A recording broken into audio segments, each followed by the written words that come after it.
All right, here we are, lecture number 10, where we're going to deal with the second half of the Wilson presidency. We are now completely out of chapter 23. We are at the tail end of chapter 24, which we will finish in this lecture, which will focus on bringing the United States into the First World War, explaining America's contribution to Allied victory in the conflict, and then looking at President Wilson's contribution to the Treaty of Versailles, the peace treaty that's going to end the war, and asking the question if the war produced the kind of peace that Woodrow Wilson had sought when the U.S. becomes involved. So last time out, we had taken a look at World War I, sort of explained where it came from, and noted that it quickly spread into a true world war, with fighting in Asia, fighting in the Middle East, fighting throughout Africa, and of course fighting in Europe and Russia and on all the world's oceans. This war would eventually suck in basically every major power on the planet and many minor powers. Even the Japanese became involved on the Allied side, scooping up the German sphere of influence in China, taking over without a fight German island colonies in the Pacific, and sending a naval squadron to cooperate with the Allied forces in the Mediterranean. So this was truly a world war, and only the Western Hemisphere, beyond Canada, seemed to avoid it, at least initially. And President Wilson had opted for a strict neutrality, at least from a legal standpoint. He had tried to carry on business as usual from an economic standpoint, saying that we would trade with both the Allied and the Central Powers, but then he put no programs in place to ensure that our trade was equal. And since it was far easier to trade with England and France than it was with Germany or Austria-Hungary or Turkey, because of the British naval blockade and just the geographic remoteness of those places from the United States, the bulk of America's industrial and agricultural output, the bulk of the money that we lent to the warring powers, the bulk of America's natural resources, all of that basically goes over to the Allies. And so, for example, we loaned the Allies $2 billion by 1917, and we'd only loaned $27 million to the Germans during that same time period. So trade took, as one would expect, the path of least resistance, and Wilson put no policy in place to try and make sure that that trade was even-handed. And of course, this was all very profitable for American banks, American agriculture, American businesses. The Allies needed food, they needed cotton, they needed coal, they needed oil, they needed the manufacturers of the United States to make ammunition and rifles and uniforms and all sorts of other equipment that would then be put on ships and sent across the Atlantic Ocean. So America really was involved in the war from an economic standpoint on the side of the Allies fairly early on, and this is going to be the source of a lot of our trouble in trying to stay out of World War I. The British blockade of the Germany and the Central Powers really hit a sore spot for Americans. We had suffered under British blockade during the Revolution and during the War of 1812, and the idea that the British surface fleet was going to stop and search American ships trying to carry cargoes to Germany, the Central Powers, just really ran afoul of American sense of their rights as a neutral power. If we weren't carrying the contraband of war, then our goods ought to be able to go through the British blockade unmolested. Of course, in a world war that was growing bloodier and more expensive day by day,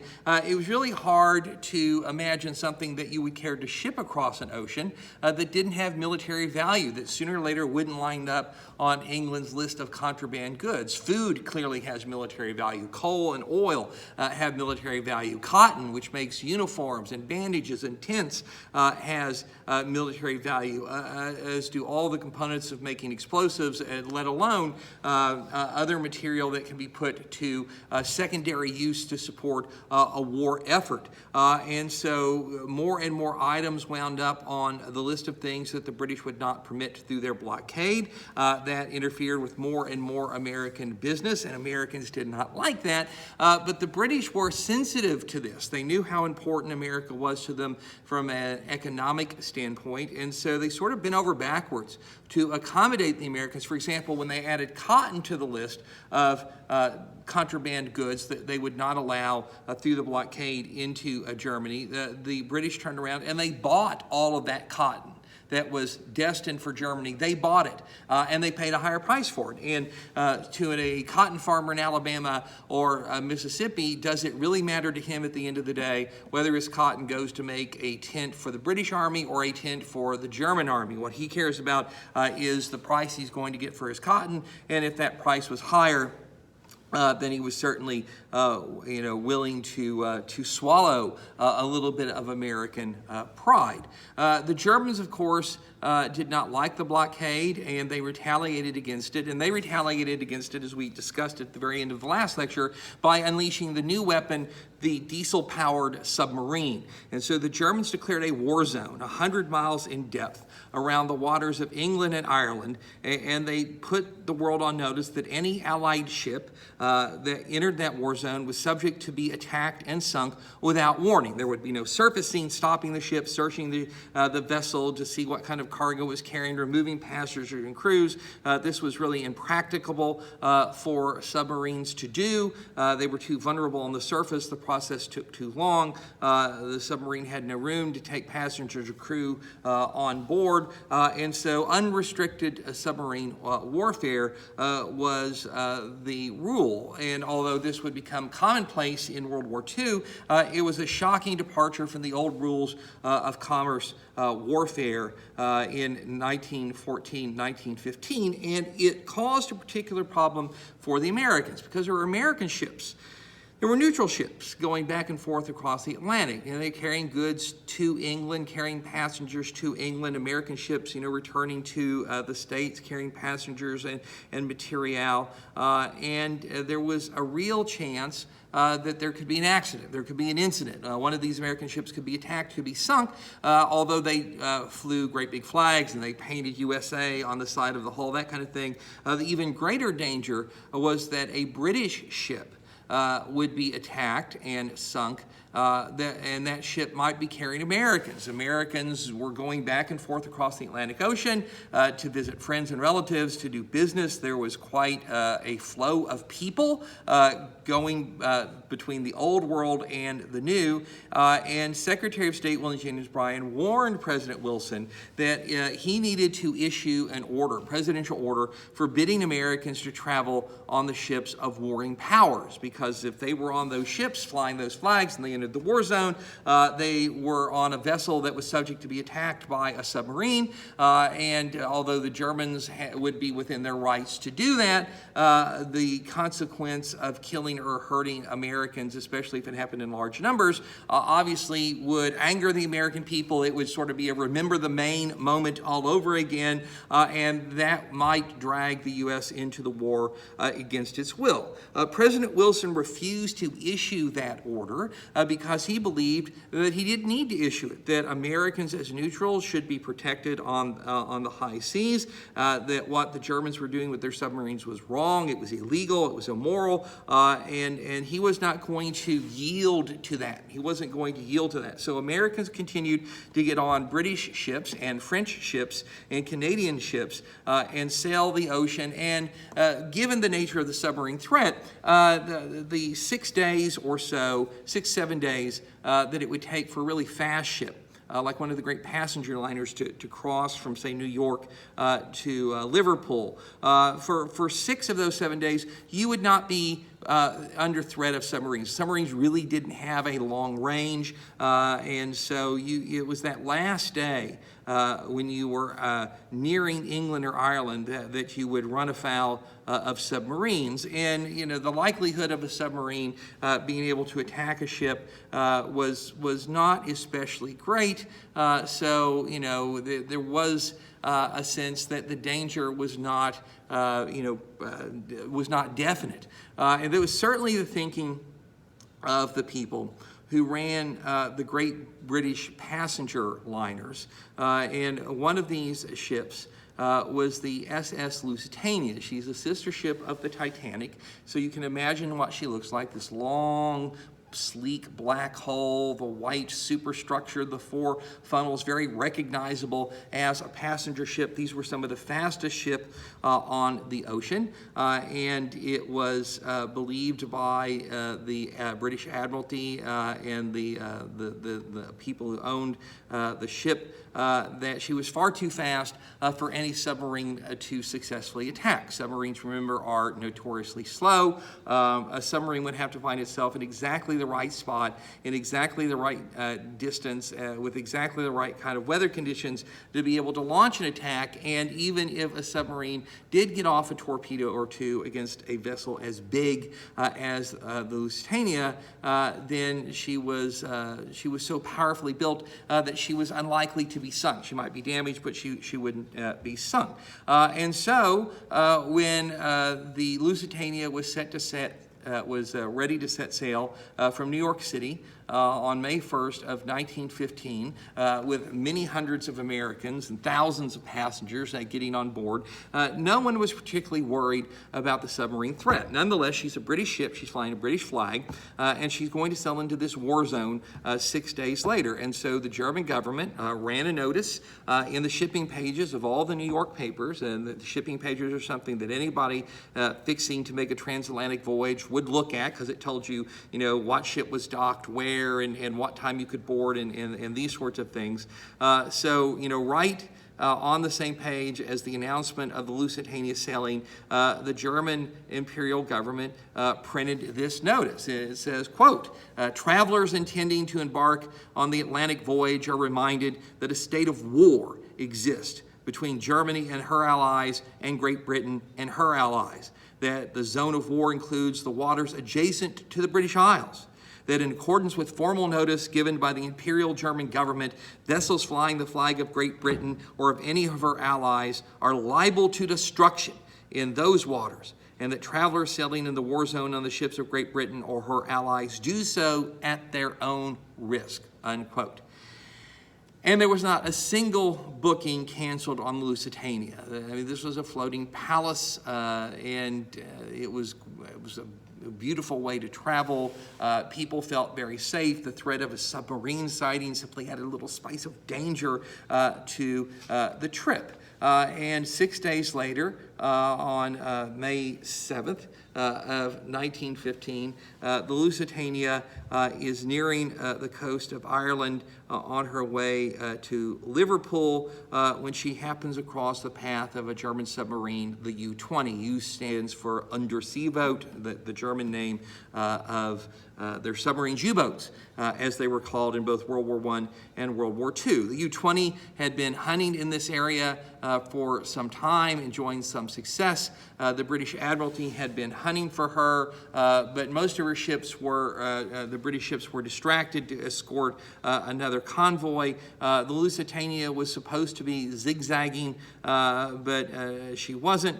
The seas were calm. The U-20 happened to find itself at the perfect distance, at the perfect angle, in absolutely splendid weather conditions to get off a torpedo.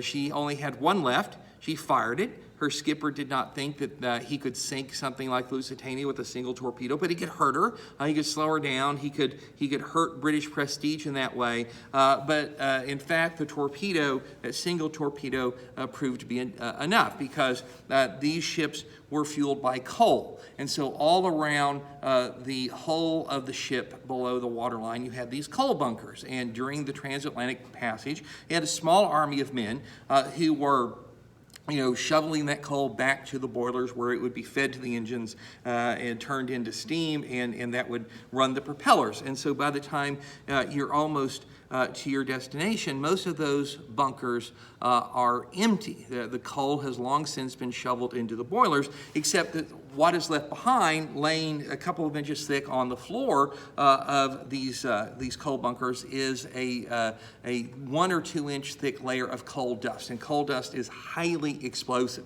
And basically what happens is the torpedo hits the Lusitania. The strike throws that coal up in that coal dust up into the air, and then the warhead explodes, and that warhead ignites the coal dust, and you get a chain reaction that blows out the starboard side of the Lusitania, sort of from bow to stern. She begins to take in water. She capsizes. The explosion happened to kill most of the crew, so there was nobody to help launch the lifeboats. The Lusitania went down in a mere 18 minutes. She sank in just 18 minutes. And more than 1,000 people died in the sinking of the Lusitania, 1,257, and 128 of those were Americans, and among them some fairly prominent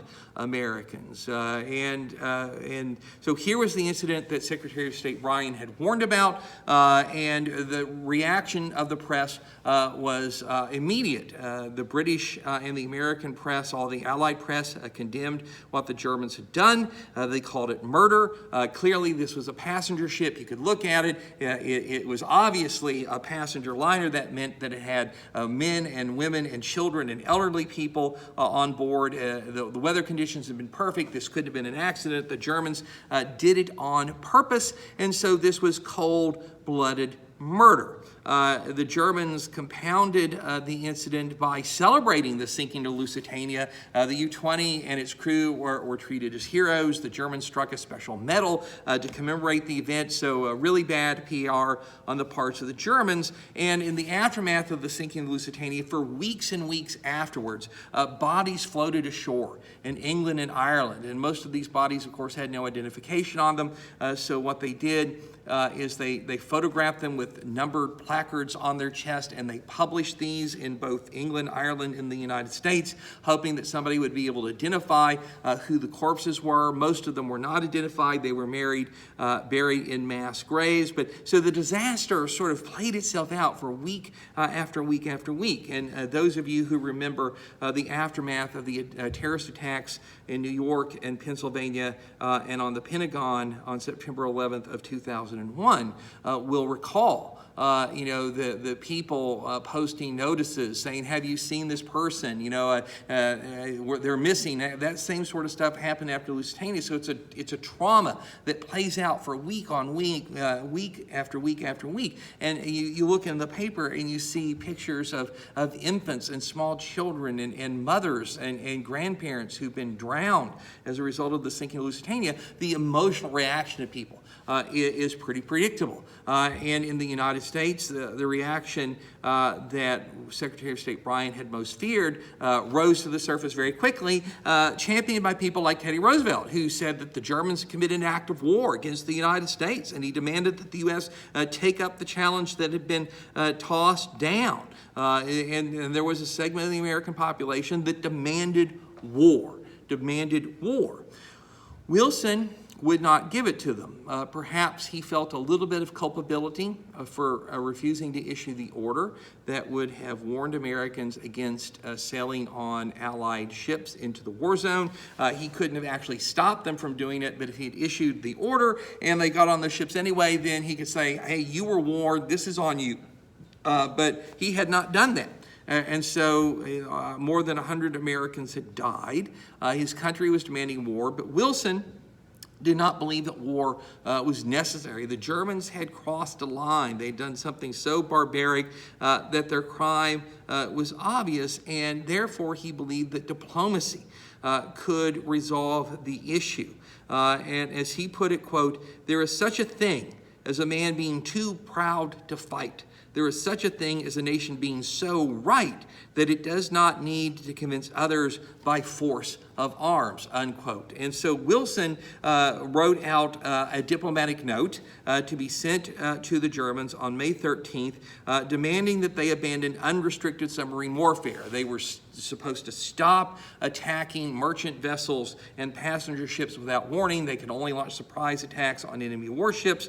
And what Wilson is expecting the Germans to do is to answer in the affirmative. Well, the Germans gave an evasive reply. And of course they would. would, because if you do what Wilson is demanding, then the submarine blockade of England is basically over. Germany's ability to retaliate economically against what the British are doing with their blockade of Germany is at an end, and so Germany doesn't want to do that. So the reply that Wilson gets is unacceptable.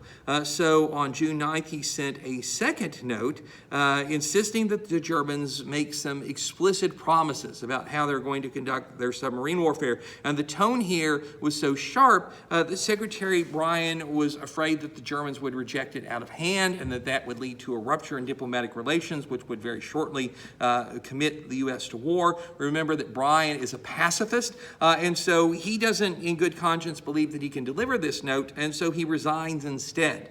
Wilson sends it anyway, and the Germans make no response. So on July 21st of 1915, Wilson sends a third note, the third Lusitania note, it's called in the history books, in which he tells the Germans that the United States would consider similar sinkings to be, quote, deliberately unfriendly, unquote. And deliberately unfriendly is diplomatic language for act of war. The Germans had by this time realized their mistake with the Lusitania, that they were coming right up to the point to where they might provoke the U.S. to enter the war. Germany, of course, was having a hard enough time fighting on two fronts, the Russians to the east, the British, the French, the Belgians to the west, and now the Italians to the south, where they were fighting with the Austro-Hungarians.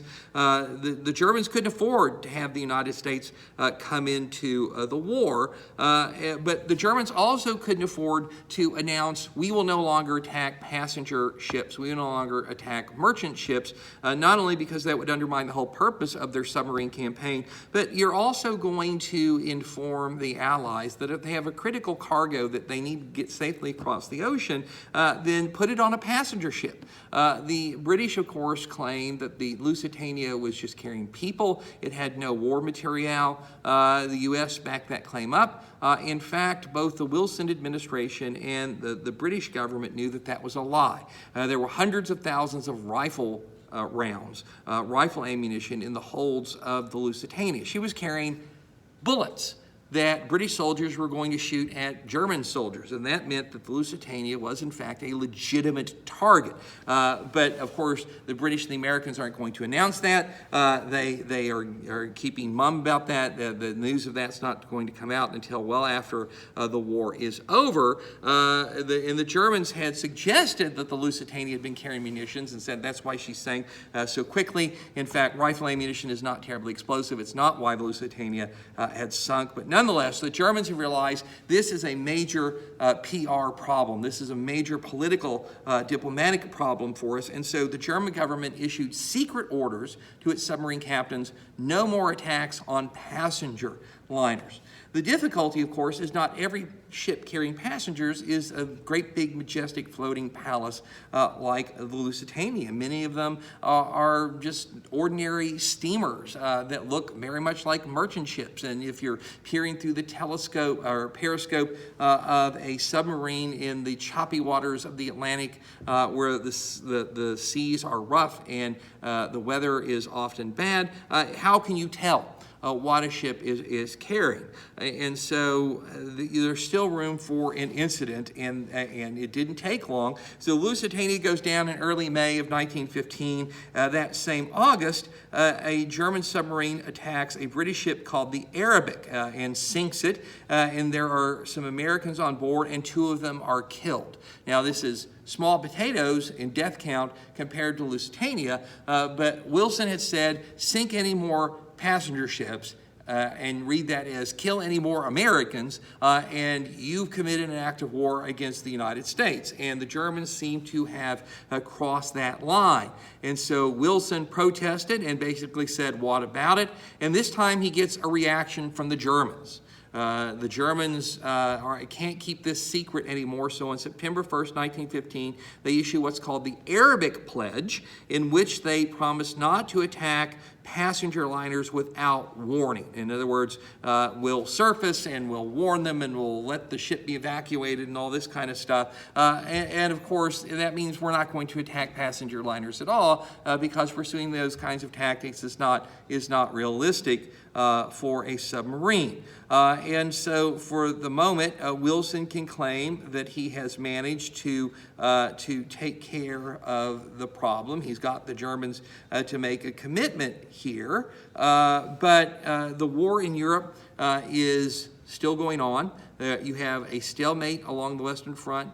5,000 men a day are becoming casualties on the Western Front, even when there is no major operation ongoing. So just the small change of the war, 5,000 men a day are being killed, wounded, maimed. And of course, when you have the great big battles, the men are dying in their tens of thousands and their hundreds of thousands, and nobody's figured out a way to break that stalemate, no matter what kind of new weapons they use, no matter how much more horrible the war becomes. And so as the war grows more bitter and more frustrating, Germany needs to turn up the heat on the English. And in February of 1916, the Germans declared unrestricted warfare on all armed ships. And that's important because not just enemy warships carried weapons. A lot of merchant ships had installed deck guns to try and be able to defend themselves against submarines. The British at this point are not employing the convoy system. We'll talk a little bit about that later. And that meant that these ships were out there on their own. If they were attacked by a submarine, they had to rely on themselves, and so a lot of merchant ships had guns on them. And the Germans are basically saying, hey, if a ship has a gun, it's a warship, and we're going to attack it without warning. The new U.S. Secretary of State, Robert Lansing, protested, and the Germans ignored that protest. And then in March of 1916, a French Channel steamer named the Sussex was sunk or rather badly damaged by a U-boat, and several Americans on board were hurt. Now, this is a ship going back and forth between England and France. The British have a large army in France. It seems like anything traveling across the English Channel would be a legitimate target, but the Americans nonetheless claimed that the Germans had violated the Arabic pledge. And with Americans hurt, Wilson had to make a decision. And Wilson looked at this a little bit differently. He said, well, given what this vessel is and where it is, I don't think that the Germans, have violated their pledge not to attack a passenger liner. But nonetheless, he saw this as a provocation. On April 18th of 1916, he issued an ultimatum to Germany, demanding that they immediately call off attacks on cargo and passenger ships, or the U.S. would sever diplomatic relations with the German government, which of course is just one step short of declaring war. The Germans, still in a two-front war and with their resources strained, still cannot afford to bring the United States into this conflict. And so on May 4th of 1916, just a couple of weeks after Wilson's ultimatum, the Germans issued their Sussex Pledge, in which they promised to attack without warning only Allied warships. So cargo vessels, armed or not, merchant ships are off the table. The Germans will no longer attack them, which means they're basically abandoning their submarine blockade of England. Now, this comes with strings attached to it. The British are maintaining their blockade, their surface blockade of Germany. And so the Germans say, if we're going to abandon our submarine blockade of England, then we want President Wilson to use his diplomatic power to convince the British to abandon their blockade of Germany. And of course, Wilson knows the British are never going to do that. The Royal Navy is England's military trump card. And at some point, the Germans will get tired of waiting for Wilson to pull that rabbit out of his hat. And when that happens, they will resume unrestricted submarine warfare. And when they do, it's inevitable that either an American ship or is going to get sunk, or Americans on a British or Allied ship are going to get killed or hurt. And at that point, everybody will see the German action as a violation of the Sussex Pledge, and the U.S. will almost certainly be dragged into the war. Not that the U.S. isn't kind of in the war already, right? American agriculture, American natural resources, American industry, American finance are firmly enlisted on the Allied side, and more, there are Americans in the war too. Americans are going to Canada and volunteering to fight in the British Imperial Army. In April of 1916, 180 U.S. volunteers had joined something called the Lafayette Escadrille, or the Lafayette Squadron. If you prefer, Lafayette, remember, is a French general who came over to play an important part in our revolution, and so it's named after him. So these are Americans volunteering to fight for the British or the French, and they're part of this new war in the sky. And going to shoot down 199 German planes before the U.S. enters the war in April of 1917. And so, there are Americans who are already fighting and dying, but this is an individual choice wearing the uniform of a foreign army. But that could sort of be looked askew. Wilson could claim after the Sussex Pledge that his diplomatic offensive has worked. He didn't have to take the country to war after the Lusitania like Teddy Roosevelt had demanded. Wilson had kept a calm head. He had seen things clearly. He had been very careful, and he had gained his goal. He had got the Germans to stop unrestricted submarine warfare, to abandon their blockade of England, and he had done it without firing a single shot, certainly without dragging the U.S. into war. And so Wilson could claim rightly that he had kept the U.S. out.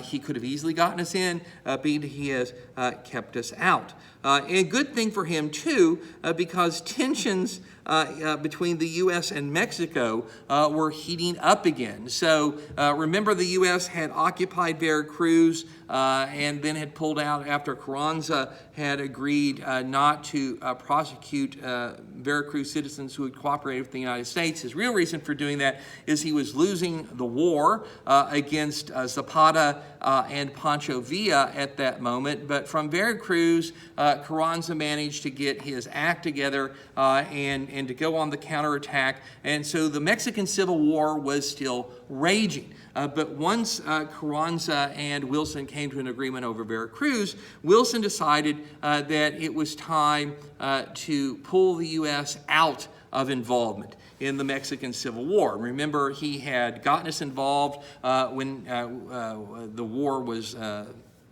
being fought by Carranza and Zapata and Obregon and Pancho Villa to get rid of Huerta. And then when Huerta was gone, you'd had the falling out amongst the four armies who had ousted him, and Zapata and Pancho Villa had turned against Carranza and Obregon. The U.S. had been sending arms and munitions to all of these guys, but now we pick sides again. We've recognized Carranza as a legitimate ruler of Mexico, and so Wilson shut off the flow of arms and munitions to Zapata and Pancho Villa, and this made Pancho Villa very angry. He believed that the U.S. had double-crossed him, even though Pancho Villa had been very careful in territory that he controlled to take care of American property, to leave American citizens alone. But now things were heading in the other direction, and it got really worse after the Battle of Agua Prieta. So Agua Prieta is a small town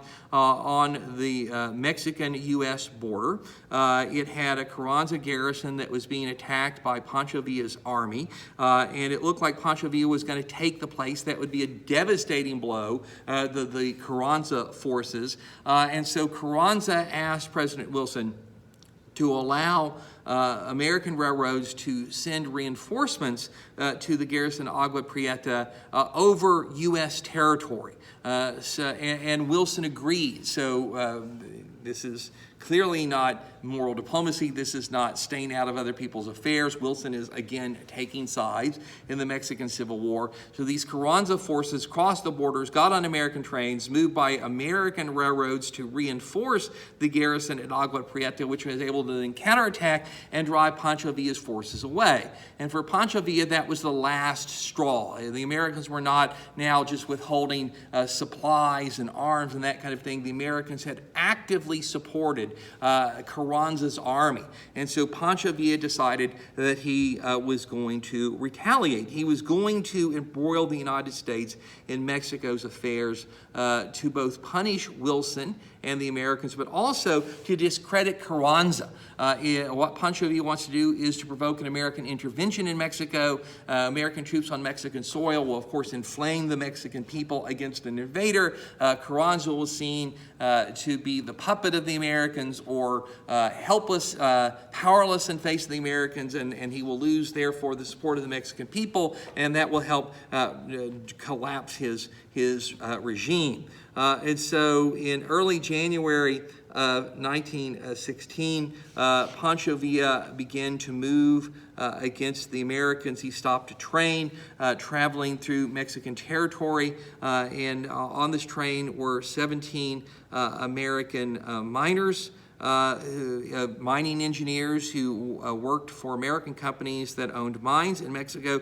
Pancho Villa had always protected these kind of Americans and these American businesses, but no longer. And so he stops the train, he robs it, he takes 17 Americans off the passenger cars, and he executes 16 of them, leaving the 17th to go back to the United States and spread the tale. And that was just the beginning, because on March 9th of 1916, Pancho Villa, with a force probably of around 400 men, all cavalry, crossed the border into the United States and attacked the town of Columbus, New Mexico, and a nearby camp that belonged to the U.S. Army 9th Cavalry. And the surprise attack resulted in the burning of half of Columbus. During the fighting, a number of Americans were killed and wounded. The citizens, of course, took up their arms and began to shoot back. The cavalrymen got their act together and counterattacked very quickly. Pancho Villa's men were driven back across the border. The American cavalry pursued them for a day or two, shot them up pretty badly. So from a military perspective, this raid was sort of a tactical disaster for Pancho Villa. It inflicted relatively minor damage and got hurt pretty badly in response. But from a strategic standpoint, this allows Pancho Villa to do exactly what he had hoped to do. An attack on American soil that kills and wounds American citizens and American soldiers and destroys American property is something the U.S. government could not allow to go unpunished. And so Wilson summons most of the U.S. Army, about 4/5 of it, 12,000 men. The U.S. Army was still very, very small, and puts them under the command of General John J. Blackjack Pershing.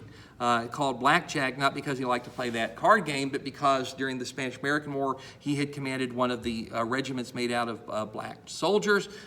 Jack is a common nickname for somebody named John. For some reason, I've never quite understood that. So Blackjack Pershing, because he had commanded colored troops in the Spanish-American War. And these Americans were given the mission of crossing into Mexico and killing or capturing Pancho Villa.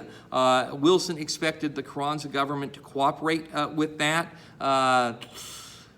Understandably so, because Pancho Villa was the enemy of Carranza, just like he was now the enemy of the United States. And Carranza did obliquely, sort of step aside, let the Americans come in, didn't protest, but he wouldn't let U.S. troops use Mexican railroads to speed their movements or to haul in supplies. It is sort of ironic, given that the Americans had allowed Carranza's army to use our railroads to save the day at Agua Prieta, Carranza does not like Americans, and so there's great irony here. Pancho Villa did, at least up until the dawn of 1916. Carranza never did, and he's worried that the deeper Americans go into Mexico and the longer that they're there, the more likely it is that the Americans may never leave, or that the Mexican people will become outraged and blame the American presence on Carranza. So Carranza wants to play a kind of a shrewd game here. He hopes that Pershing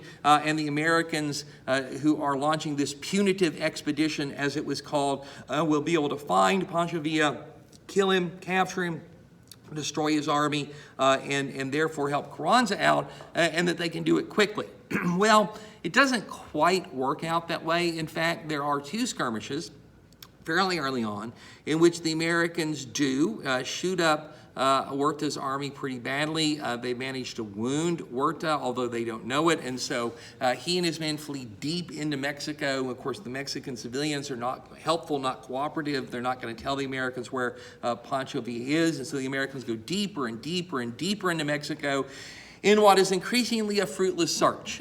In the beginning, they have a squadron of airplanes, very primitive airplanes, to try and scout ahead, but within a couple of weeks, they all break down. This is the first American campaign, though, military campaign, where you use airplanes, where you use trucks and automobiles to actively go out into the field and move troops, move supplies, look for the enemy. But it's also the last great hurrah of the old American West, a great campaign of cavalry with horse-drawn wagons like you had seen throughout the second half of the 19th century. This is the last time that is ever going to happen on an active campaign. And the Americans eventually wind up some 400 miles deep inside Mexico, and eventually Carranza reacts to that. The Americans have stayed too long. They've come too far. He wants them out. He sends his troops up to sort of block their path. There are a couple of skirmishes between U.S. and Mexican military forces. The Mexicans get the upper hand in one. The Americans get the upper hand in the other. And suddenly, Carranza and Wilson once again are staring at each other eyeball to eyeball on the brink of war, a war that neither one of them wants. Wilson does not want a war, and Carranza does not want a war that he would probably lose. In fact, Wilson has made a great mistake with the punitive expedition, not by launching it, not by trying to punish Pancho Villa for what he had done, but by the instructions that he so publicly gave Pershing and the punitive force. He told them their job was to find, kill, or capture Pancho Villa. That made the whole thing about a single person, which means that if you don't get Pancho Villa, you haven't succeeded. You have to keep trying, you have to keep going deeper into Mexico to find this one guy. The actual mission, the order that should have really been given, was to break up Pancho Villa's army and render it incapable of launching the kind of an attack that it had launched on Columbus. And this mission Pershing and his men fulfill. And so in that regard, the punitive expedition is actually successful from a larger strategic point of view, but because of the way that Wilson worded things, it kind of has the aura of having failed. It certainly did bring the U.S. right up to the edge of war with Mexico, but since that was a war neither side wanted, the Americans agreed to simply stop. And stay in place. And Carranza agreed not to try and shove them out because he understood that what Wilson was really doing here was waiting for the election, the presidential election of 1916, to play itself out before he withdrew the troops. Because withdrawing the troops before the election without having defeated Pancho Villa, without having captured Pancho Villa, would be an admission of defeat. That would not be helpful for a president who's running for re-election. And remember that Wilson was only president in the first place because the Republican Party had split between the progressives of Teddy Roosevelt and the conservatives of William Howard Taft. That split is healed. There's nothing like seeing the opponent in the White House that will cause a party to shake hands and bury the hatchet. And so in 1916, Wilson is going to face a united Republican Party, and ordering Pershing out of Mexico before he had, at least theoretically, completed his mission would look very bad to the voting public. And so the American army is going to stop moving. It's going to therefore stop provoking Carranza, who understands that, as soon as the election is over, Wilson is going to pull those troops out. Pancho Villa, we never caught him. He eventually gave up his war on Carranza. In 1923, he'll be assassinated, and that will be the end of his story. And Carranza will remain in power in Mexico for some time. Wilson, on the other hand, has much bigger fish to fry. America is becoming more and more nervous about the war in Europe. More and more Americans believe that we should already be in it. People like Teddy Roosevelt were calling for something known as preparedness, that we should prepare for war.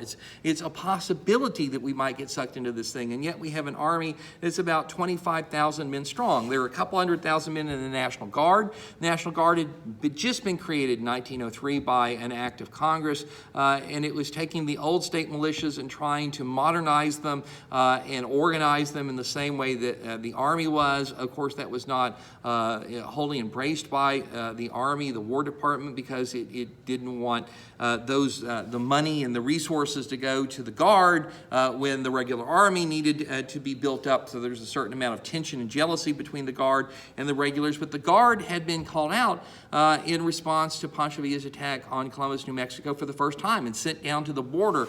And it was sort of a chaotic and haphazard business, but it turns out that it's going to be a great dress rehearsal for national mobilization. When that's going to come in 1917. But in addition to the Guard and the Army, the U.S. did not have much in the way of military power. We only had a couple of radios, a few 100 machine guns. We were not a modern army equipped with tanks and airplanes and modern artillery that was being used on the Western Front in Europe. And Teddy Roosevelt, who had always, of course, been a champion of American military power, was out there, beating the drum, saying the U.S. needs to prepare. And the idea of preparedness kind of caught on with people. In 1915, in Plattsburgh, New York, there had been a voluntary summer encampment to train some 1,200 men who stepped forward to volunteer to get military instruction. The U.S. Army sent instructors. The idea was, hey, these would be the men who would become officers, that there had to be a mobilization. That drew a lot of very positive public attention. So in 1916, they did it again, and there were preparedness camps across the country. Some 16,000 people stepped forward to take this training. Wilson himself, marched in parades in favor of preparedness, that kind of stuff. In 1915, he had gotten the Congress to increase military spending, but he's trying to walk between two fires here. He's got somebody like Teddy Roosevelt who's calling the president yellow. He's a coward. He didn't take us to war in response to the Lusitania. He's letting the Germans push us around, and there are certainly a lot of people who feel that way, but he's also got the pacifist on the other side. People like, oh my God, the last thing we want to do is get involved in this horrific war that's going on in Europe. And so Wilson is trying to prepare, spend more money in the Army and Navy, grow them in size. He's trying to deal with this problem in Mexico, which is clearly a military and diplomatic problem. And he's trying to reassure another class of Americans we're not wanting to get involved in World War I. And what that means is that in the election of 1916, you basically get a referendum on whether the U.S. should be more actively engaged in what's going on in Europe. The Republicans nominate Charles Hughes, who's a Supreme Court justice. He's a progressive, who's, of the same cut as Wilson. So domestically, there's not a lot of space between the Republicans and the Democrats. Here, everybody's a progressive and would do progressive kinds of things. And so to kind of differentiate himself from Wilson, Hughes sort of echoes Teddy Roosevelt slightly and says that the United States needs to be tougher on Germany. We need to be tougher on Germany. And that is just enough of an opening for Wilson to kind of paint the election that if you vote for Hughes, you're voting to take the United States into the bloodbath on the Western Front. If you vote for Wilson, you're voting to keep the U.S. out of that war. And so Wilson's campaign slogan in the election of 1916 is, "He kept us out of war." He kept us out of war. And as one commentator put it, what that means is he will keep us out of war. He will keep us out of war. And so the election is not just a Republican versus Democrat, a reunited Republican Party, which is the majority party of the country, has every reason to expect that it's going to regain the White House. But it's also an election that's kind of a referendum, peace or war. And it was an extremely tight election. Hughes swept the East Coast, and when Wilson went to bed that evening, he believed that he had lost his bid to be reelected. But when he woke up the next morning, he found out that the South, which was dominated by the Democratic Party, had stood behind him, and he had won across the West Coast, which was somewhat unexpected, and then he had carried the critical swing state of Ohio, and that meant that he had won re-election, just barely. He got 9.1 million popular votes to Hughes 8.5 million. He got 277 electoral votes to Hughes 154. He barely had any electoral votes to spare. And so Wilson is going to stay in power, and the Democrats are going to hold on to the House of Representatives. It's interesting to note, though, here that in an election that had come across really as a referendum on the question of peace or war, the United States found itself almost evenly divided. Wilson only wins by 600,000 popular votes. He barely prevails in the Electoral College. So the American people are clearly split. But Wilson is now going to have a second term, and although there is peace and prosperity at the moment, a lot of that prosperity deriving from U.S. industry, U.S. agriculture, U.S. mines and oil fields and coal fields, supplying the Allies the stuff they need to fight the war, Wilson understood that the U.S. Was not likely to stay out of World War I much longer if things continued the way that they did. And so things are getting tense in Europe. In October of 1916, the British added more goods to the contraband that could not be allowed to go into Germany, so they're tightening their blockade of Germany.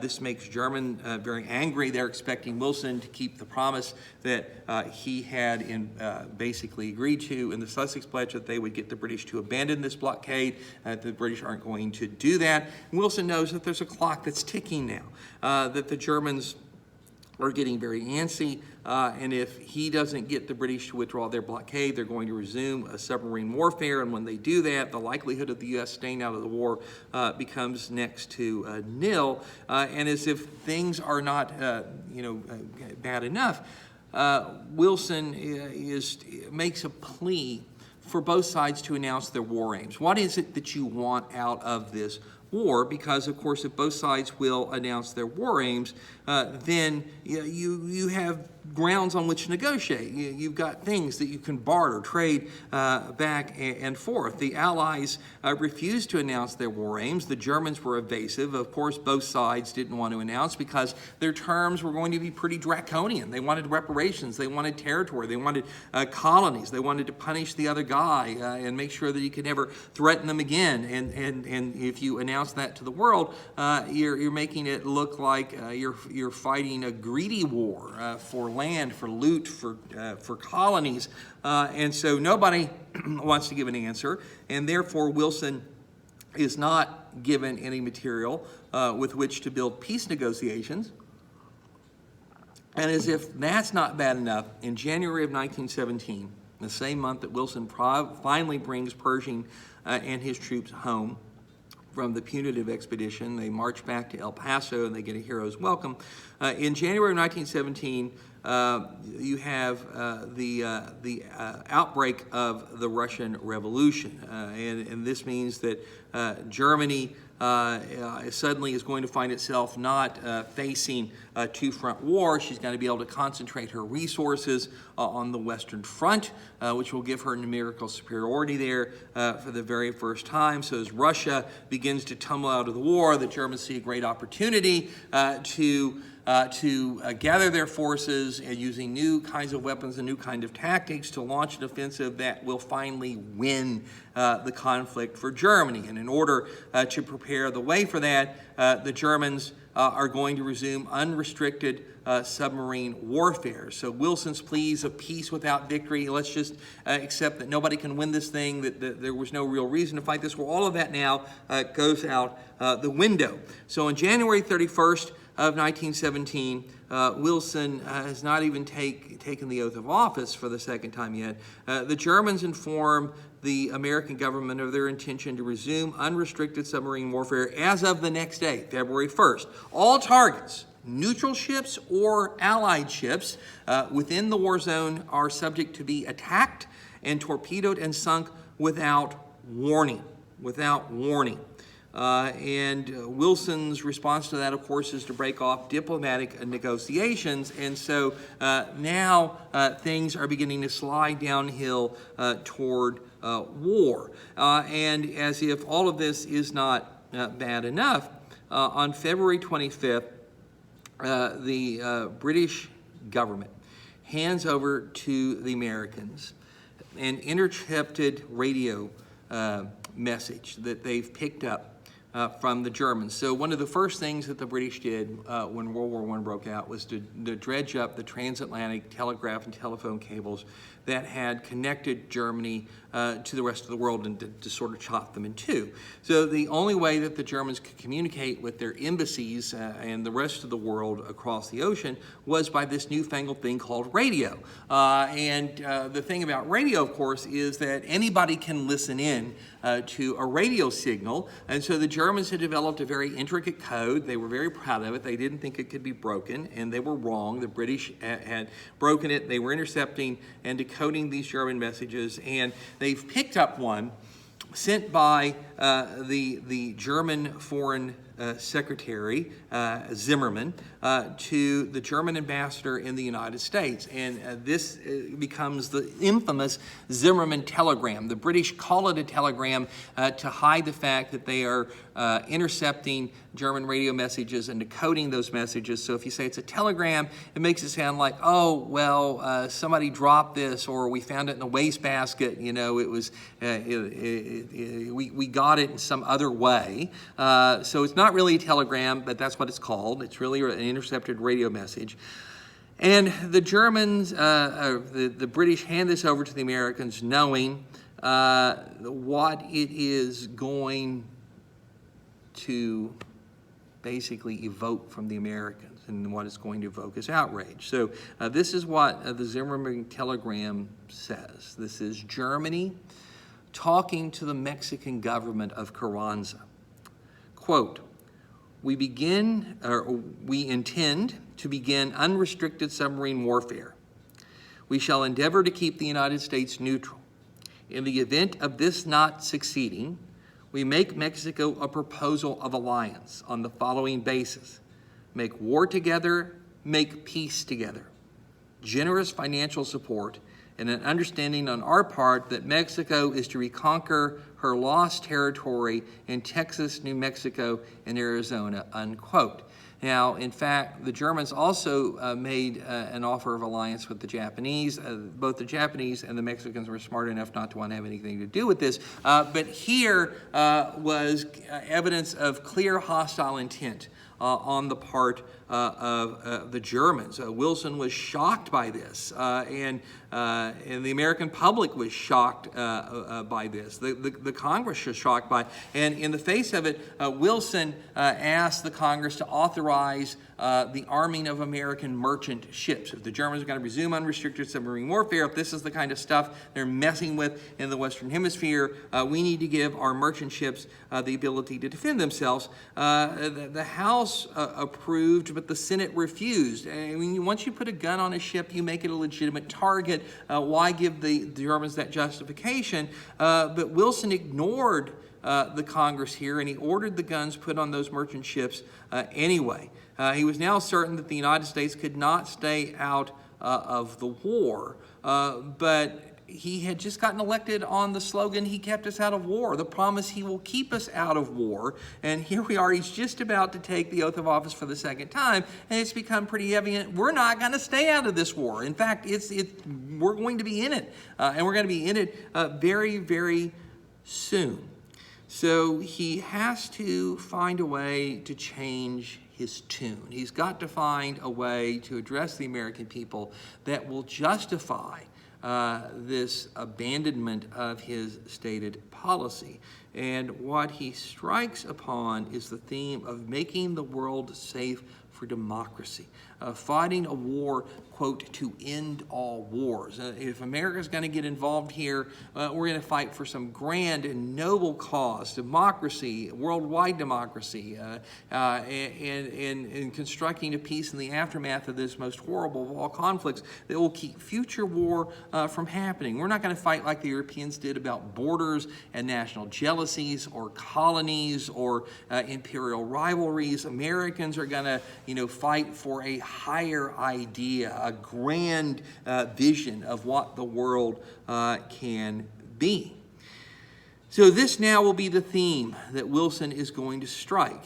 On March 13th of 1917, he instructed the U.S. Navy to fire on any U-boat that it sighted. The Navy sends out that order.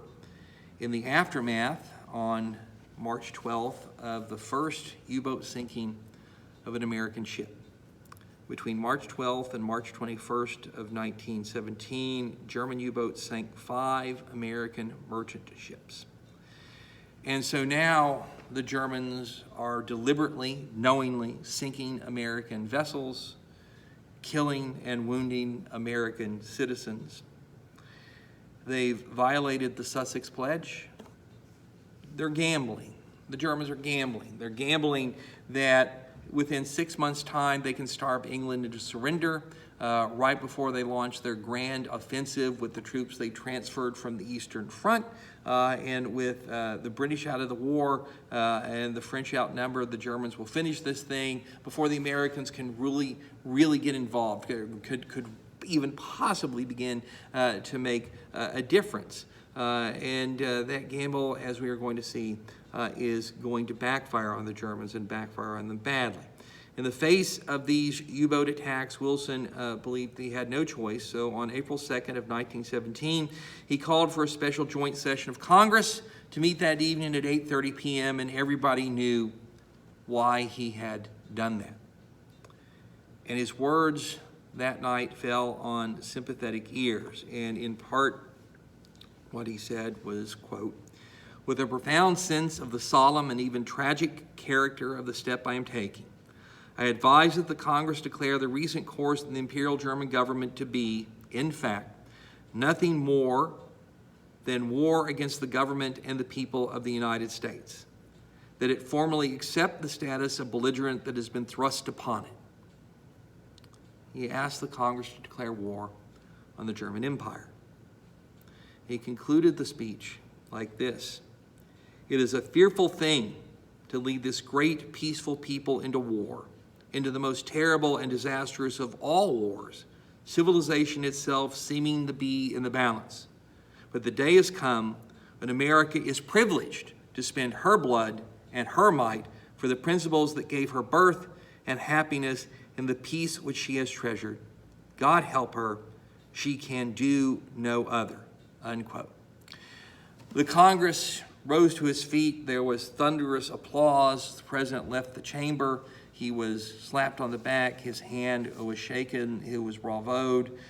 When he gets back to the Oval Office, he reflects on what he has just asked for and says to the people around him, quote, "My message today was a message of death for our young men. How strange it seems to applaud that," unquote. And yet applaud it, the Congress, the press, and the country did. The old hesitation about getting into the war has fallen away. The flag has been fired upon. The country has been attacked. Wilson has laid out a noble cause, and the response of the American people has been predictable. Congress quickly voted 82-6 in the Senate, 373-50 in the House in favor of war. And so now the U.S. was one of the parties on the Allied side in the greatest and bloodiest war that mankind had ever fought. At the time, it was known as the Great War. It's not called the First World War. Can you imagine how depressing that would be? Because if you name it the First World War, you are implying that there will be a Second World War and maybe a third and a fourth World War. In fact, there had been world wars before, but never anything, of course, on this scale. And it's not going to become World War I until, in fact, there is the outbreak of World War II. The Americans entered it not a moment too soon as far as the Allies were concerned. The German U-boat campaign was having the effect the German Imperial General Staff had desired. England was slowly being starved to death. In the month of April 1917, the month that the U.S. enters the war, German submarines sank over 881,000 tons of Allied shipping. That was 281,000 tons more than their monthly goal of 600,000. They weren't quite on average meeting that, but they were sinking more than 500,000 tons a month. And to the first U.S. naval liaison teams that arrived in London to coordinate the deployment of the U.S. Navy on the Allied side, the British were very blunt. They told the Americans that if losses like this continued, England was going to have to drop out of the war. On land, things were no better. The Allied propaganda in World War I was very good. And it was convincing the people of England and France, as well as the United States, that, hey, things are great, the Allies are winning, Germany's on its last legs, that kind of thing. Well, it was almost exactly the opposite. France lay exhausted. Some of her troops in mutiny, declaring that they would continue to defend, but they would no longer attack. English troops hadn't done any better than the French. Losses had been absolutely horrific, astoundingly horrible. Nearly 2.5 million men had already died on the Western Front. For every one man that's killed, you got 3 to 5 who are wounded. Entire armies had been destroyed in offensives that had hardly moved the trench lines a few miles in any direction. The battles had killed hundreds of thousands of men, and they lasted for weeks and months at a time. Russia was out of the war. The Germans were transferring enormous resources from the Eastern Front to the Western Front. Austrian and German troops had launched an offensive in October of 1917 that blasted through the Italian front and almost knocked Italy out of the war. It really did appear that the Germans were on the verge of winning the conflict. And although the Americans were in, the Germans, of course, knew that the American army was very small, and they figured it would take the Americans at least 2 years to build an army, train that army, and get it to Europe. The U.S. Navy, of course, could become involved much more quickly, but the Americans could not make the weight of their army felt until it was way too late to make any difference. The Allies needed the American Navy very quickly to combat the U-boat threat. That was job number one, and the Americans sent their fleet over to European waters to help stem the tide that was flowing against the Allied on the Atlantic Ocean, and the American ships are going to make a big difference, but the most important contribution in a way that the Americans make here is to throw their weight into an argument that's being staged in the British government, the British Admiralty, over whether or not to adopt a convoy system. And convoy systems are as old as naval warfare itself. Rather than send your merchant ships one at a time across the ocean, unprotected and vulnerable, you gather them all together and you surround them by warships and you escort them. Now that means they move at the speed of the slowest ship. It's kind of like putting all your eggs in one basket, and the argument had been that if you concentrate the ships, you make a nice big target for the U-boats to attack. If you send the ships on their own one at a time, the odds of them slipping past the U-boats are a lot better. Early in the war, when the number of U-boats was relatively small, that might have made sense, but the number of U-boats has increased. Their effectiveness has increased, and the U-boats, of course, don't have to guard a whole ocean. They just hover around the ports, and they know that ships have to come in and go out of those ports, and there are shipping lanes, and the U-boats, therefore, become very effective. The British Navy had tried for a long time to hunt down and destroy the U-boats. They gathered their ships together in what were known as hunter-killer teams. And they tried to go out and find the U-boats, but the U-boats would evade them and wait for the unarmed merchant ships, and then they would attack and sink them. And so now the argument is whether to continue with the hunter-killer concept or to form convoys. And the commander of the U.S. Navy, Admiral Sims, comes in, and he basically looks at the British and he says, I can't believe we're even having this argument. There's not going to be one American soldier that crosses the Atlantic Ocean unless you adopt a convoy system. And that sort of was the extra card thrown on the table that allowed that faction of the British government and Admiralty favoring a convoy system to prevail. The convoy system goes into effect, and the effect is almost instantaneous. The U-boats want to try and sink merchant ships. They have to get past the defending warships, who therefore have the enemy come to them. Instead of having to go find the enemy, sinkings of U-boats go up. The losses to U-boats go down, and this is going to clear the way not only for the supplies to reach England that's going to keep her in the war, that's going to feed her people and feed her economy, it's also going to clear the way for American military force to cross the Atlantic safely, not without risk and not without some loss, but basically the Germans are not going to be able to stop an American army from getting into Europe. So the United States had believed the propaganda that the Allies were about to win the war, and Wilson therefore thought that we would send a token land force to fight in Europe, but our major contribution would be naval. Well, now we find out the truth. When the French and the British came over to coordinate with the American government, the American War Department, the Americans asked the Allies what they needed from the United States, and their answer was, quote, "We want men, and more men," unquote. One Allied general was a little bit more eloquent than that. When the Americans pointed out that they did not have the artillery, they didn't have the tanks, they didn't have the airplanes, they didn't have the trucks, they didn't have the shipping to bring an American army to Europe, he responded, quote, "Never mind the guns, never mind the transports, we will provide them. Only bring your young soldiers over to fill our thin ranks. The fate of France and of the war is at stake," unquote.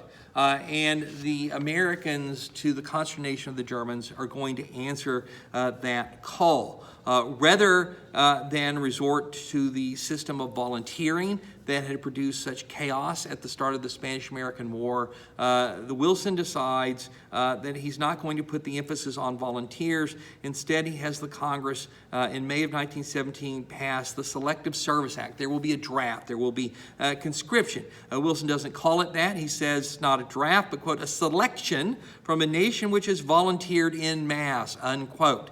Now, nobody knew at the time whether the American people would accept it or work. The draft had last been used during the Civil War. It had been very controversial in North and South, but in the North, exceptionally so, there had actually been draft riots, and the Army had to be sent in to suppress them.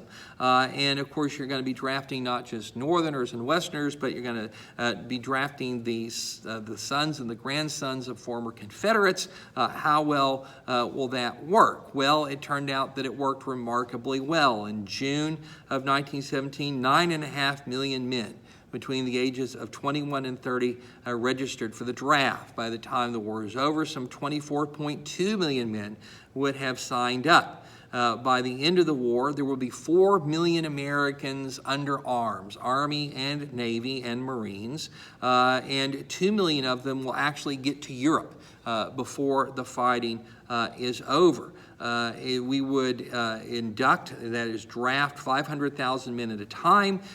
We draft the number of men that we could house, uniform, equip, and train. So this was done in a very systematic and orderly way. Of course, in the very beginning, there was still a lot of chaos. You had to build the camps. You had to start mass producing the weapons and the uniforms and that kind of stuff. So there were all kinds of hardships and shortages. But once this thing got going, it was something akin to a well-functioning machine.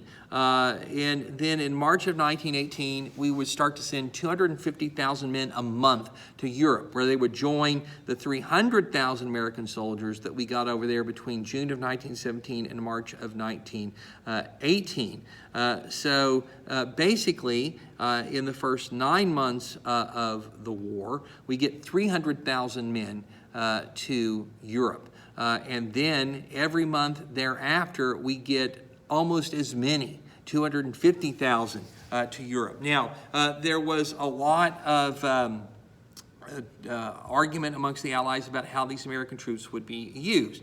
Wilson intended it to be in an all-American army under an American commander, and that commander was going to be John J. Blackjack Pershing, who had done a commendable job in Mexico and now gets command of what is known as the American Expeditionary Force. The American Expeditionary Force, the AEF, as it was better known. This was going to be the overarching name of the American Army that goes to Europe. And the goal here of Wilson, and he basically gave Pershing carte blanche to deal with the Allied powers as he saw fit, was to ensure that there was an American army that would have its own sector of the front, where its successes would be obviously American successes. And what everybody's expecting is the war is going to go on until 1919, 1920.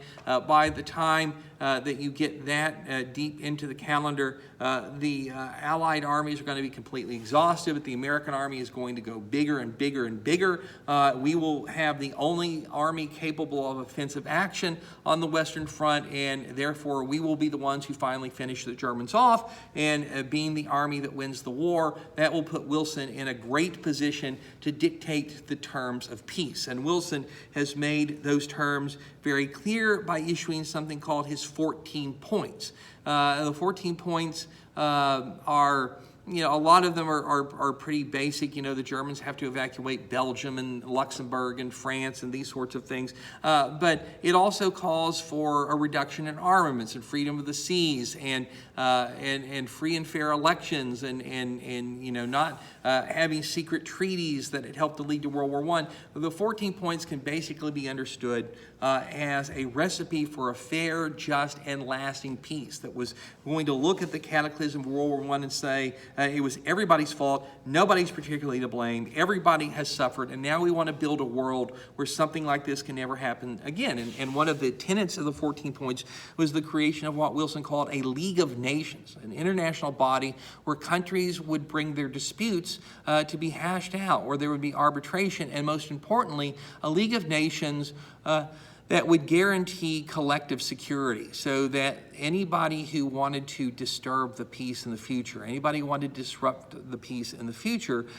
would be ganged up on by all the other countries under the auspices of the League of Nations. And of course, knowing that that would happen, no one country would be willing to be an aggressor, would be willing to start a war. This is all part of Wilson's goal of fighting a war to make the world safe for democracy, of fighting the war to end all wars. And so the Americans are not just bringing troops and a fleet to go along with their vast economic resources that have been almost since the beginning committed to the Allied cause. They're also bringing an idea. They're bringing an idea. They're bringing a cause with them. And this is important because if you ask yourself, what is the great reason? What is the great cause for which World War I was fought? It's really hard to find any noble ideas. This is about territory. This is about ancient jealousies. This is about nationalism. This is about rivalry. This is about colonies and these sorts of things. And you can fight a war for a long time for that. Once men start to die and bleed in sufficient enough numbers, victory itself becomes the cause. You forget the things that got you into the war. The only thing that makes that war worthwhile when it is over is that you have won, that you have prevailed, and winning, of course, means that all of those lies, all of that suffering had not been in vain. But even in a war like that, sooner or later there's a cost-benefit analysis that this is costing you more than you could possibly walk away from when the war is over. It's costing more than you can possibly gain. And so at some point, the balance sheet points toward, hey, let's just quit. But men are willing to fight and to die and to suffer for ideas indefinitely. Because what price do you put on an idea like democracy? What cost is too high to pay for something like freedom and liberty? Those are priceless things, whereas land and colonies and this sort of thing have more of a finite value. The Americans are bringing with them a cause. They're bringing with them cause, and they sort of also are paying a debt.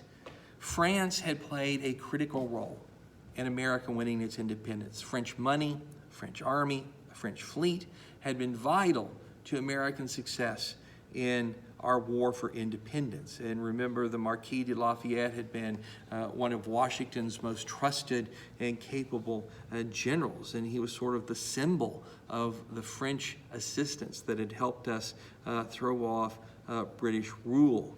And so on July 4th of 1917, some of the first American troops to reach Europe are parading through the streets of Paris. And it's a weary reception that the French and the British are glad to see the Americans there. That's very heartening. But can the Americans show up in enough numbers and enough time to really make a difference? Not just the Germans doubt that, the British and the French doubted as well. But Pershing is there to lead this new AEF, and he's setting the tone. He visits the tomb of Napoleon, the great French military hero. In saluting Napoleon's tomb, he proclaims, quote, Lafayette, he doesn't, I'm sorry, that doesn't, he proclaims, quote, I hope that here on the soil of France and in the school of French heroes, our American soldiers may learn to battle and to vanquish for the liberty of the world. We're going to battle and vanquish for the liberty of the world, this great noble cause. The American troops had marched through the streets of Paris. Once the crowds were gone, marched to a little-known cemetery where the grave of Lafayette was located. And in a ceremony that really drew no attention, they laid a wreath on that grave. And an American officer stepped back and he saluted and he proclaimed, quote, Lafayette, we are here. Lafayette, we are here. America has come to pay its debt to France. You have saved us once, and now we are going to return the favor and save you. And it turns out that the Americans are showing up in the nick of time. In late March of 1918, the German army on the Western Front that had been vastly reinforced by the transfer of troops from the now defunct Eastern Front, launched the first in a series of offensives using new weapons, new tactics that broke through the Allied trench lines at the point where the British and the French armies connected to each other, or a point where language and coordination were very difficulties made defense problematic. And before long, the Germans, at the dint of enormous casualties, basically had wrecked one British army and were driving on Paris. By mid-July, they're within 50 miles of the French capital. The Americans have about 300,000 troops or so in France this point who are trained. There are more men coming. July 19, remember in March of 1918, we're sending 250,000 men at a time, but they get over there, they still have to be trained, they're not quite ready to go. And what the British and the French have wanted the Americans to do is simply to send our men to serve in their armies. The Americans are green, they don't know what they're doing, the American officers don't know what they're doing. What we want is just give us your men, and maybe we'll take in American battalions or regiments, but we don't want American divisions, we don't want American corps, we don't want American army. And Pershing, at Wilson's instructions, refused to go along with that. No, we are going to have an all-American army. It's going to get its own sector of the front. Until we have that, we're not going to fight, which infuriated the British and the French a great deal. But Wilson had told Pershing that this is what he wanted to do, and Pershing was unwilling to step away from that until this great crisis. And at this moment of crisis, he went to the Supreme Commander of the Allied forces, Field Marshal Foch, and he said, "Where do you need my men?" And so the Americans began to enter the line.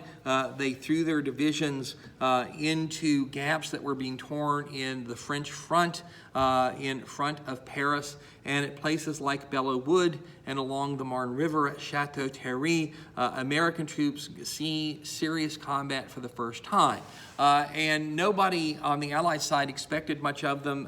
They referred to the American soldiers as Pershing's babies. The Americans called themselves doughboys, which is a phrase that harkens back to the Mexican War. It comes from the fact that soldiers marching through the desert were quickly coated in a very fine dust that looked white and looked like you were covered all in dough, hence the term doughboy. For some reason, that becomes the name of the nickname given to American soldiers in World War I, and it sticks. The American doughboys were Pershing's babies. They didn't know what they were going to do. They didn't know what they were trying to do. The veteran Germans were going to chew them up. And in fact, the Americans, through their naivety and eagerness, did make mistakes that did result in casualties. But the Americans came into the fighting with an enthusiasm and a vigor that really shocked the Germans. We were willing to launch frontal attacks. We were willing to sustain casualties, take and hold objectives. We were not ground down by 4 years of trench warfare. We still had this very aggressive spirit. The German High Command had made it very clear to its frontline officers that when you first encounter Americans, it's all important that you defeat them, that you instill in the Americans a sense of inferiority. You put into their head the idea that they can't beat the Germans, and instead the other thing happened. The Americans were beating the Germans, and German commanders were complaining that the Americans didn't fight fair. They fought recklessly, and so it was actually the morale blow on the other side. And the Americans helped to plug the holes in the Allied lines to keep the Germans from getting into Paris. The Germans were forced to retreat back to their starting point, and at that juncture, the Allies launched an offensive all along the Western Front. Pershing's men and the defense of Paris had proven their worth, and Pershing was rewarded for that by being allowed to form the 1st United States Army, which was given its own sector of the front. And on September 12th of 1918, that army launched its first offensive to flatten a bulge, a salient, in the front line that the Germans had created way back in 1915 around a village called Saint-Michel.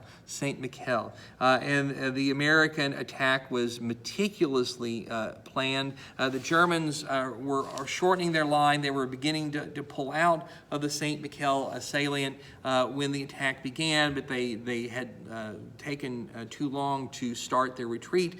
And so the Americans, with tanks and airplanes and a large number of infantry, overran the salient in just 4 days. So this is a part of the front that had resisted Allied attack for a couple of years, and the Americans, aided by the fact that the Germans were beginning to pull out to shorten their line, managed to flatten it in just 4 days. And we took tens of thousands of prisoners. It was a great success for the American Army, but as soon as it was over, we had to pivot to face in a different direction and begin a major offensive between the Meuse River and the Argonne Forest. And this attack did not quite go as well because the German defenses here were very strong. They had 4 lines deep, not the trenches that you think of when you imagine World War I. This was really a dress rehearsal for World War II with concrete pillboxes and interlocking fields of fire,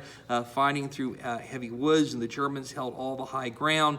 The Meuse-Argonne offensive, as it was called, would be the largest American battle of World War I, and it would be the bloodiest. And it wouldn't just be the American Army, which would ultimately divided into 2. There would be a 1st and 2nd U.S. Army that was fighting its way through the Meuse-Argonne. There would be the American forces on the flank in the French 4th Army, among them the 36th Infantry Division, made up of the Texas and Oklahoma National Guards, that would be fighting through the Champagne sector toward the Inn River. And the fighting all along this front was extremely bloody. It was a 24-mile wide sector of the front. The German defenses were 20 miles deep. They had been there for many years, so they were well dug in, well organized. The ultimate goal was to cut a vital railroad near the French city of Sedan, which was a critical transportation net for the Germans behind their front line. If you cut that, they would have to pull back toward Germany, so it was a vital target that the Americans were trying to gain. But the Germans here fought with incredible stubbornness, and the Americans were basically compressing the whole history of the Western Front into a few weeks. So our learning curve was almost straight up, and we paid a pretty heavy price to learn what we needed to learn that quickly, but we learned it very fast, and we learned it well. The campaign here would last for 6 weeks.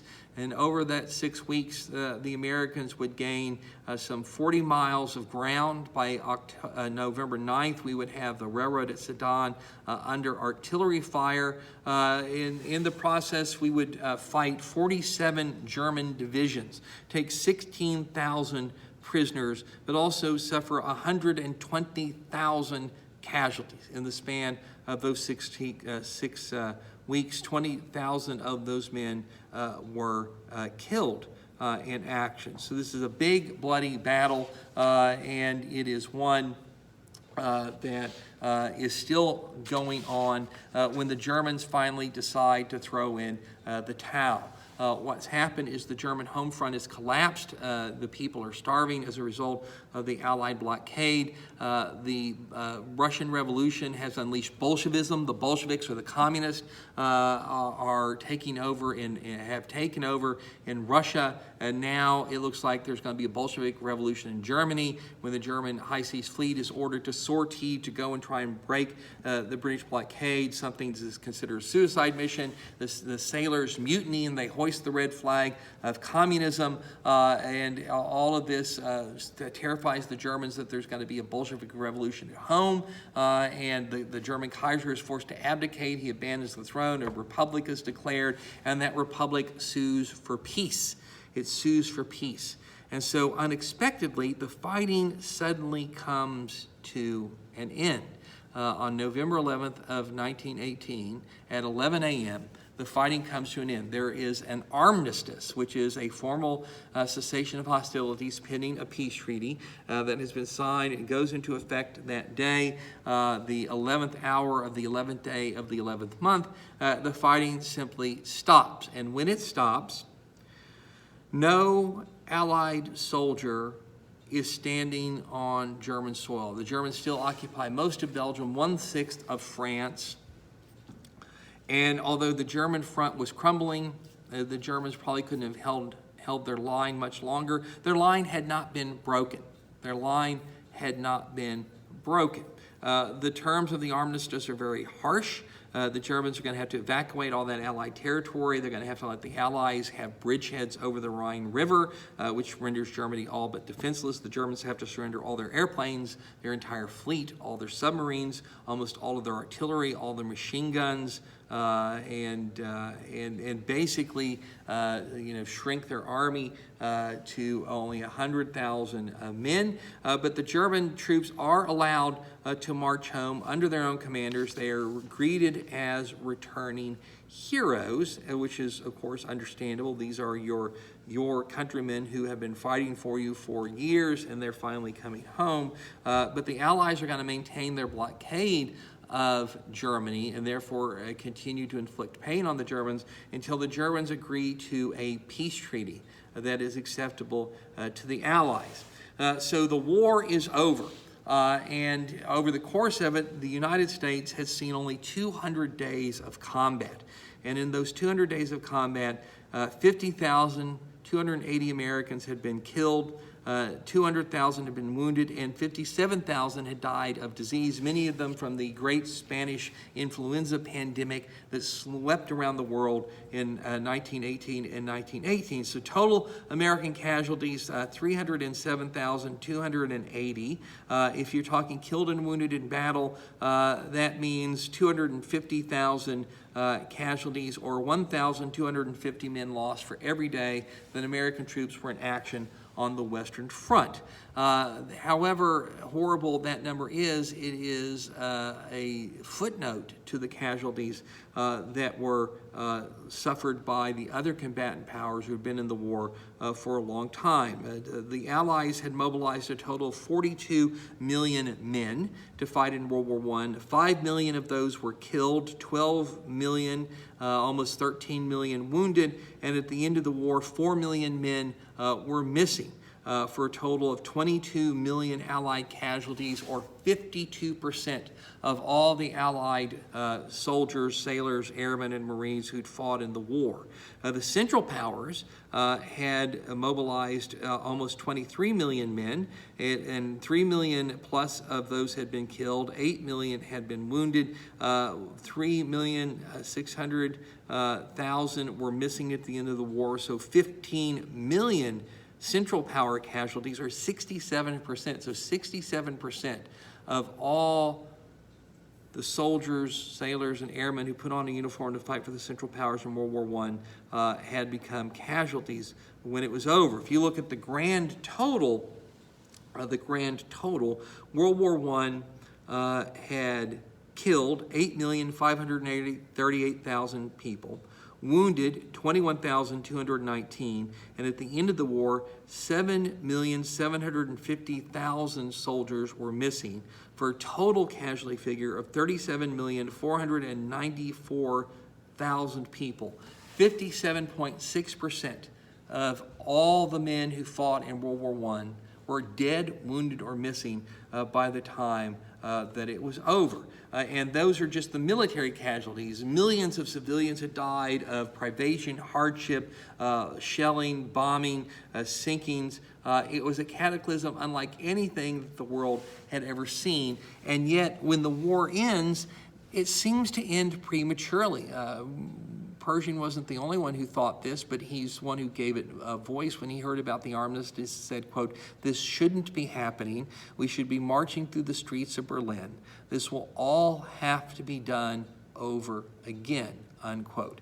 And of course, nobody wanted to hear that in November of 1918. Everyone was thrilled that the killing, the destruction had finally come to an end, but Pershing is going to be prescient here. World War I ends on November 11th of 1918. World War II, at least the European phase of it, begins on September 1st of 1939. Just 21 years is going to separate the end of a First World War from the start of a second. And the seeds of that Second World War are very much planted in the aftermath of World War I. One of the things, of course, that's a shock to the Germans is that they'd lost. They'd seemed to be winning for so very long, and then the terms of the armistice are so harsh. And one German soldier, actually an Austrian, who had moved to Germany, never forgot that moment. He wrote about it in the 1920s. He was a runner, a corporal in the German army. Apparently he'd been very brave. He'd won an Iron Cross First Class, which was an unusual award for an enlisted man to could get. He had been recommended for it by his officer, who happened to be a Jewish lieutenant.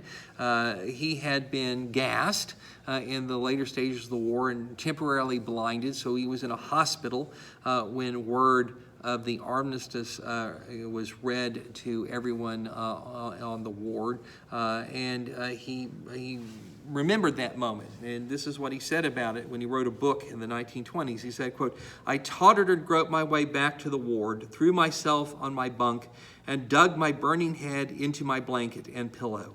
So it had all been in vain all the sacrifices and privations," unquote. And basically, that young Austrian corporal decided that he was going to go into politics, and he was going to dedicate his life to undoing the humiliation that had just been inflicted upon Germany. And he was going to be true to his word. That young Austrian corporal's name, of course, was Adolf Hitler. So Europe is exhausted. Russia's in the throes of revolution. You've had all of this devastation, all of this destruction. And now there's going to be a peace conference. It's going to be held in the Palace of Versailles. The Germans are not invited to it, and this is kind of a break from tradition. Usually both sides come together to work out the peace. No, this is going to be a peace constructed by the Allies and imposed upon the Germans. And the primary players here are going to be the Italians, their Prime Minister Orlando, the British, their Prime Minister Lloyd George, and the French, their Prime Minister Clemenceau, and the Americans, their President Woodrow Wilson. Wilson has proposed the 14 points. He wants a fair, just, lasting peace. That is not what the Allies are interested in. They're interested in punishing Germany as the main culprit for the war. Of course, Germany really wasn't any more culprit than anybody else. The German encouragement of the Austro-Hungarians, to push and punish the Serbs might have been, the thing that gave all of this impetus. But, really all the countries of Europe are responsible for this war happening. But the victors were the Allies. They were intent on punishing the Germans. Wilson has put his 14 points out there, and to some extent they are ridiculed. One of the Allied leaders said God needed only 10 commandments, but Wilson has 14 points. Some of these things they were willing to go along with, others they were not.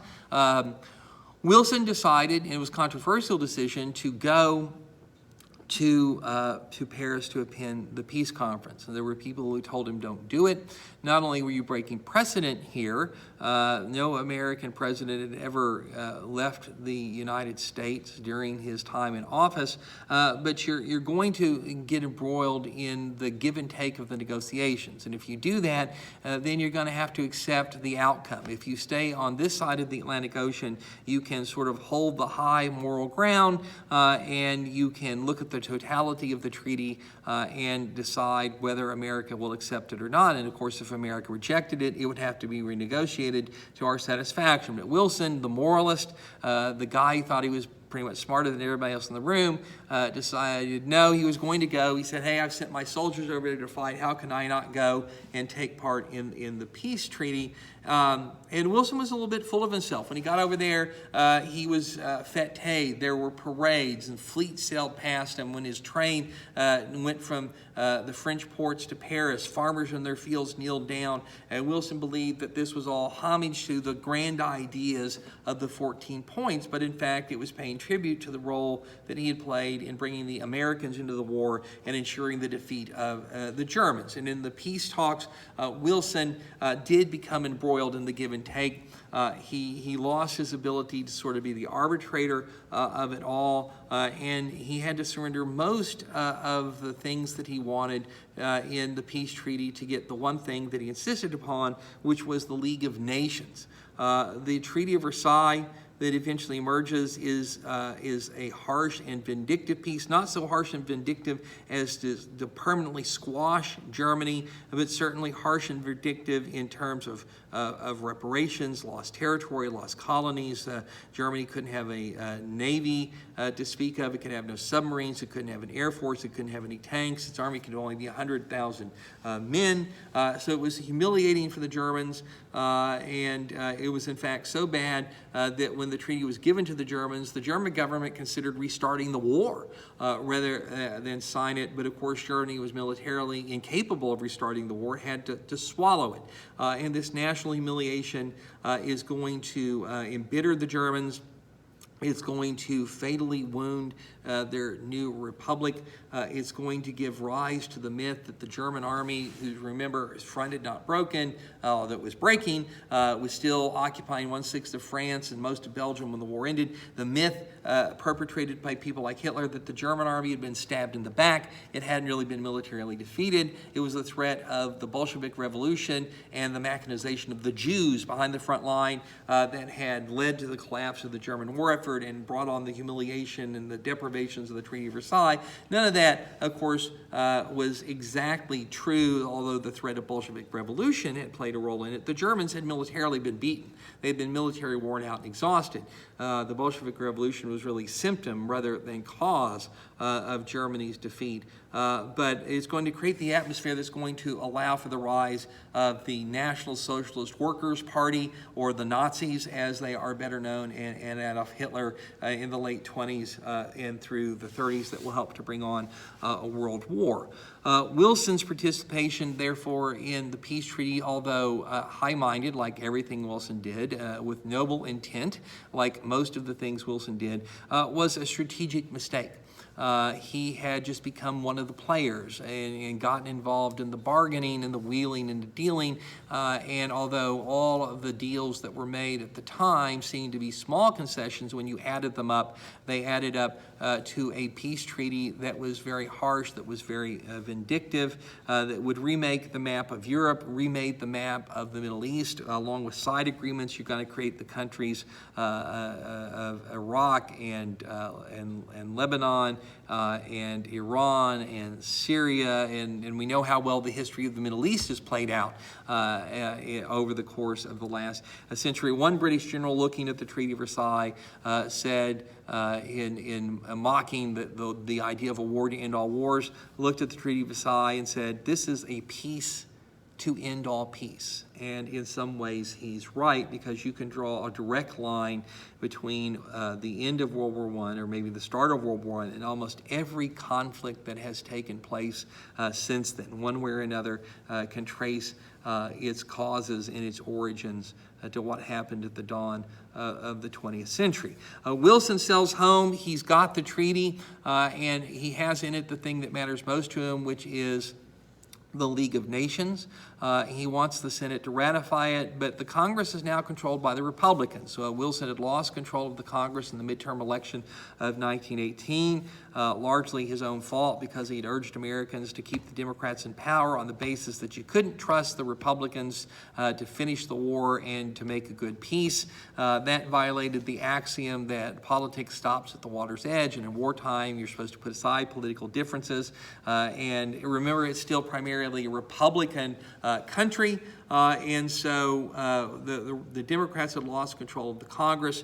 The Republicans control the Senate, and they look at the Treaty of Versailles and they don't like it. This isn't the kind of peace that Wilson had promised, but more important than that, they don't like this League of Nations, and particularly that part of the League of Nations that says that whenever there's an aggressor, the League of Nations can react with military force to ensure collective security. And what the Senate didn't like about that is it seemed to be giving control of America's military to some foreign body. The U.S. would now be obligated under the League of Nations to send its troops to fight and die and God knows what forsaken corner of the world whenever the League of Nations said that we should do it. And that seemed to be surrendering American sovereignty. Why should American boys go fight and die in places where American interest and American security were not involved? And so this was the primary objection. Wilson insisted that the treaty be ratified as it was. He wouldn't allow it to be amended. He took his case to the American people, traveled around the country, but he had been down with the influenza. He was worn out by all of the peace negotiations. He had exhausted himself, and he suffered a debilitating stroke. which incapacitated him basically for the last year or so of his presidency, and for something like 6 months there were no cabinet meetings. His wife, for all intents and purposes, sort of was running the country, speaking on the president's behalf, but Wilson rallied long enough to tell the Democrats in the Senate not to allow any amendments to the Treaty of Versailles. They did what he asked, and the treaty went down to defeat. Then they tried to shove it through with amendments, and that went down to defeat. And then Republicans and Democrats got together and tried to find some compromise, and that actually got a majority of votes, but not the majority, the two-thirds majority required to approve the treaty. And so the United States did not ratify the Treaty of Versailles. We never joined the League of Nations, which would prove in the 1920s and 30s to be an ineffective mechanism to stop the rise of Japanese militarism, Italian fascism, and German Nazism. And whether or not the U.S., having been part of the League of Nations over that period, could have made a difference, historians still argue about and debate. But this was a bitter blow for Wilson. That blow would be enhanced by the fact that in 1920, the Republicans would recapture the White House, running candidate William Jennings Harding against a Democrat by the name of Cox.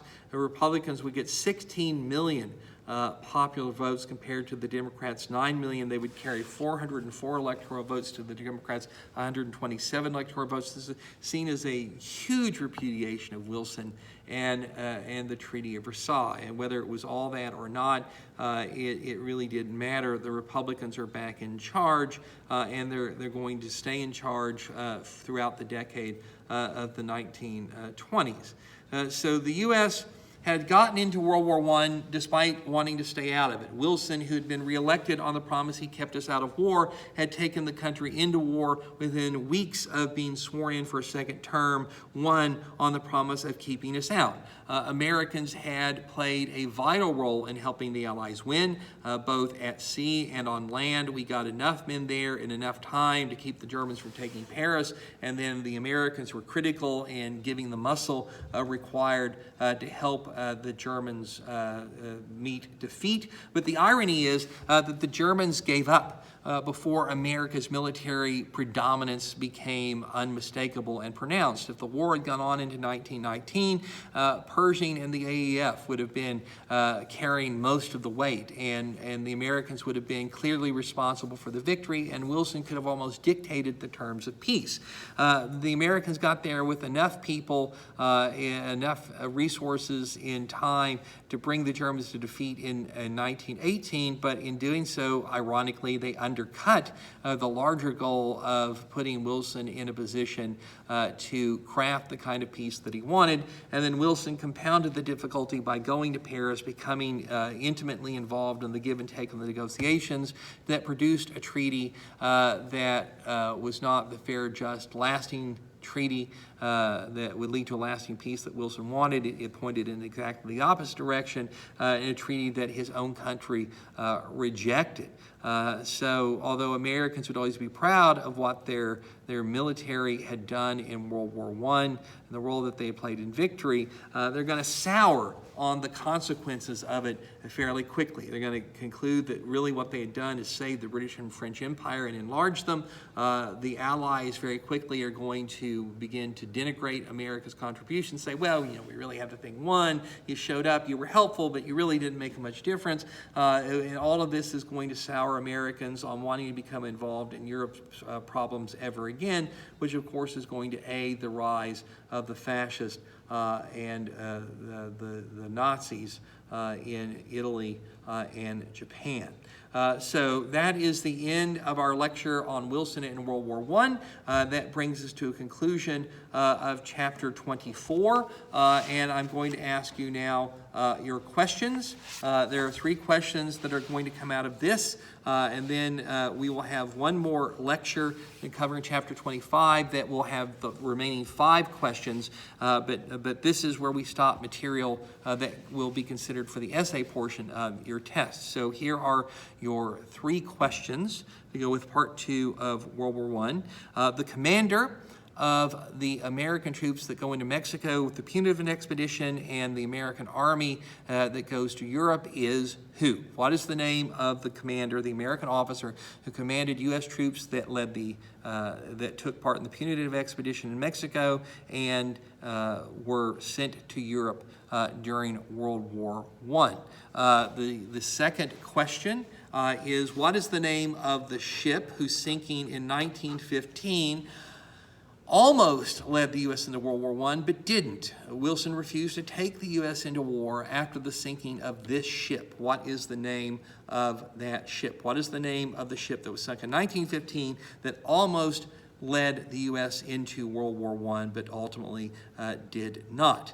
And then question number 3, what is the name of the biggest, bloodiest, longest battle fought by the American Army in World War I? What is the name of the longest, biggest, bloodiest battle fought by the American Army in World War I? So those are your 3 questions from this part, which means we've had 5 questions dealing with the Wilson administration. There will be 5 more questions coming from the next lecture on the 1920s, which I will be hosting online tomorrow. That will give you the last of your questions, and the essay questions have already been sent out, and so you have what you need to start writing your essays. We've covered all the material in lecture that will be covered in regards to the essays, and so you've got 20 of your 25 questions. The next lecture will give you the last 5, and remember, you can send me draft thesis paragraphs, you can send me draft outlines, let me give you feedback on those so that as you start to write your essays, I can help you get off on the right foot, make sure you're looking at both sides, covering all the necessary ground. And if you have any questions about the questions that I've been asking over the course of the lectures, then feel free to reach out to me and I will help you through that as well. And so we will look forward to seeing you next time when we deal with Chapter 25.